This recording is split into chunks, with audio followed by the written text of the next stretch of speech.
KGF star Yash বড় পর্দায় ফিরছেন তার বহুল প্রতীক্ষিত মুভি টক্সিক নিয়ে। এই সিনেমার নাম toxic, a fairy tale for grown ups. নায়ক ইয়াশ, চরিত্রের নাম রায়া, আর পরিচালনায় জিতু মোহন দাস। এটা শুধু ইয়াশ না, কাস্ট লাইন আপ আরও বড়। কিয়ারা আদবানি, নয়নতারা, হুমা কুরেশি, তারা সুতারিয়া সবাই আছে। অফিসিয়াল তথ্য অনুযায়ী সিনেমাটি মুক্তি পাবে 19শে মার্চ 2026 ওয়ার্ল্ড ওয়াইড।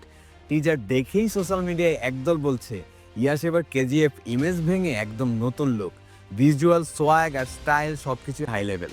তবে সবাই যে খুশি তা না, অনেকে বলছে টোনটা অনেক বেশি ডার্ক, আর কিছু দৃশ্য নিয়ে ভায়োলেন্স ও অ্যাডাল্ট কন্টেন্ট নিয়ে বিতর্ক তৈরি হয়েছে। অনুরাগ কাশ্যপের মতো পরিচালকরাও এই বিতর্কে নাম লিখিয়েছেন, বলছেন চলচ্চিত্র হতেই সাহসী ও সমালোচনা মুক্ত ভাবতে হবে। আর যারা মন্তব্য করছে সেটা আসলে পক্ষে বিপক্ষে ড্রামা। এখন আসল প্রশ্ন, টক্সিক কি মাস্টারপিস হবে নাকি শুধুই হাই? কমেন্টে জানান আপনার মতামত। আর এমনই আপডেট পেতে like, comment, share and subscribe করুন এভরিওয়ান এন্টারটেইনমেন্ট।